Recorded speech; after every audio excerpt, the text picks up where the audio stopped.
Hello दोस्तों, आज तीज है और आज के दिन तीज व्रत कथा सुनने से मन चाहा फल प्राप्त होता है और सुगन को सदा सुहागन और सुखी जीवन आशीर्वाद प्राप्त होता है। चाहिए कथा की ओर चलते हैं। हरतालिका तीज से दिन भगवान शिव और माता पार्वती की विधिवत पूजा करने के साथ अंत में ये व्रत कथा अवश्य पढ़ें। इसके बाद ही आपकी पूजा पूर्ण मानी जाएगी। आइए जानते हैं हरतालिका तीज की संपूर्ण व्रत कथा।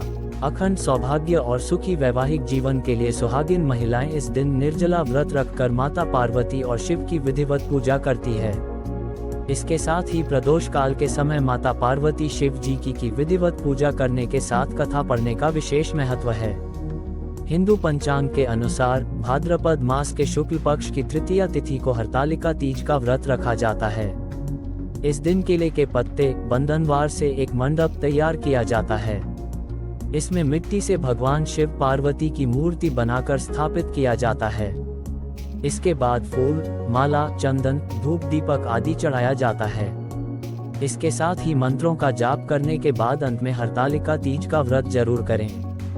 अगर आप हरतालिका तीज के दिन व्रत रखने के साथ इस व्रत कथा का पाठ करने से शुभ फलों की प्राप्ति होती है।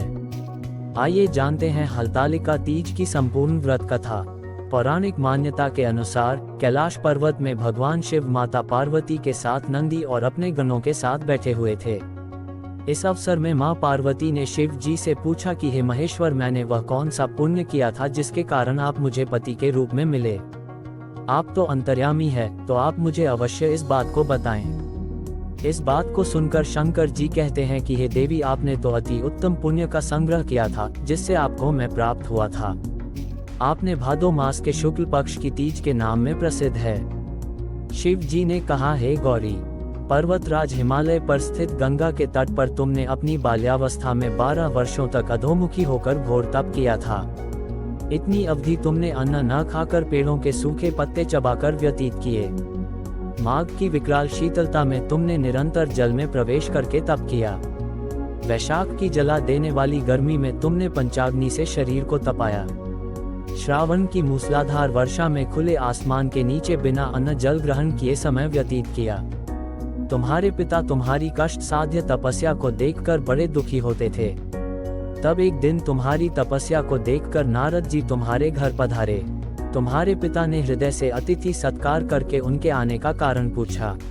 नारद जी ने कहा, गिरिराज, मैं भगवान विष्णु के भेजने पर यहाँ उपस्थित हुआ हूँ। आपकी कन्या ने बड़ा कठोर तप किया है। इससे प्रसन्न होकर वे आपकी सुपुत्री से विवाह करना चाहते हैं। इस संदर्भ में आपकी राय जानना चाहता हूँ। नारद जी की बात सुनकर गिरिराज गदगद हो उठे। उनके तो जैसे सारे क्लेश ही दूर हो गए। प्रसन्न होकर वे बोले, श्रीमान, यदि स्वयं विष्णु मेरी कन्या का वरण करना चाहते हैं तो भला मुझे क्या आपत्ति हो सकती है। वे तो साक्षात ब्रह्म हैं। हे महर्षि, ये तो हर पिता की इच्छा होती है कि उसकी पुत्री सुख संपदा से युक्त पति के घर की लक्ष्मी बने। पिता की सार्थकता इसी में है कि पति के घर जाकर उसकी पुत्री पिता के घर से अधिक सुखी रहे। तुम्हारे पिता की स्वीकृति पाकर नारद जी विष्णु के पास गए और उनसे तुम्हारे ब्याह के निश्चित होने का समाचार सुनाया। मगर इस विवाह संबंध की बात जब तुम्हारे कान में पड़ी तो तुम्हारे दुख का ठिकाना न रहा। तुम्हारी एक सखी ने तुम्हारी इस मानसिक दशा को समझ लिया और उसने तुमसे उस विक्षिप्तता का कारण जानना चाहा।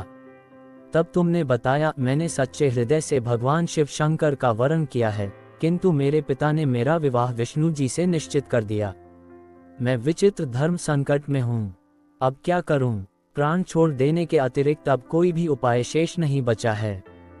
तुम्हारी सखी बड़ी ही समझदार और सूझबूझ वाली थी। उसने कहा, सखी, प्राण त्यागने का इसमें कारण ही क्या है? संकट के मौके पर धैर्य से काम लेना चाहिए। नारी के जीवन की सार्थकता इसी में है कि पति रूप में हृदय से जिसे एक बार स्वीकार कर लिया, जीवन पर्यंत उसी से निर्वाह करें। सच्ची आस्था और एकनिष्ठा के समक्ष तो ईश्वर को भी समर्पण करना पड़ता है। मैं तुम्हें घनघोर जंगल में ले चलती हूँ, जो साधना स्थली भी हो और जहाँ तुम्हारे पिता तुम्हें खोज भी ना पाएं। वहाँ तुम साधना में लीन हो जाना। मुझे विश्वास है कि ईश्वर अवश्य ही तुम्हारी सहायता करेंगे। तुमने ऐसा ही किया। तुम्हारे पिता तुम्हें घर पर न पाकर बड़े दुखी तथा चिंतित हुए। वे सोचने लगे कि तुम जाने कहाँ चली गई। मैं विष्णु जी से उसका विवाह करने का प्रण कर चुका हूँ। यदि भगवान विष्णु बारात लेकर आ गए और कन्या घर पर न हुई तो बड़ा अपमान होगा। मैं तो कहीं मुंह दिखाने के योग्य भी नहीं रहूंगा। यही सब सोचकर गिरिराज ने जोर शोर से तुम्हारी खोज शुरू करवा दी।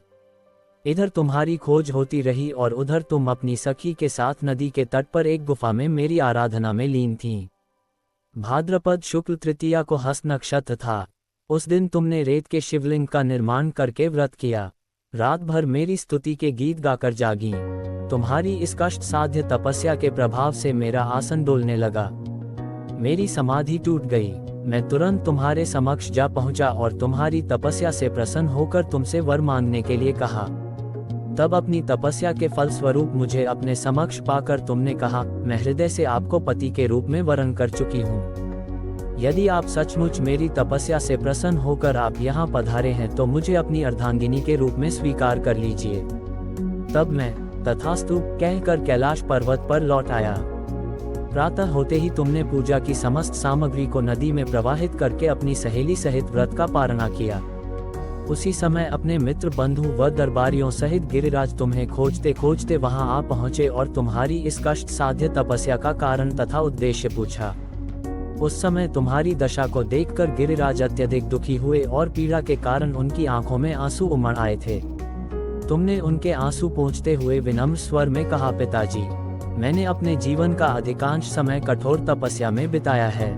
मेरी इस तपस्या का उद्देश्य केवल यही था कि मैं महादेव को पति के रूप में पाना चाहती थी। आज मैं अपनी तपस्या की कसौटी पर खरी उतर चुकी हूँ। आप क्योंकि विष्णु जी से मेरा विवाह करने का निर्णय ले चुके थे, इसलिए मैं अपने आराध्य की खोज में घर छोड़कर चली आई।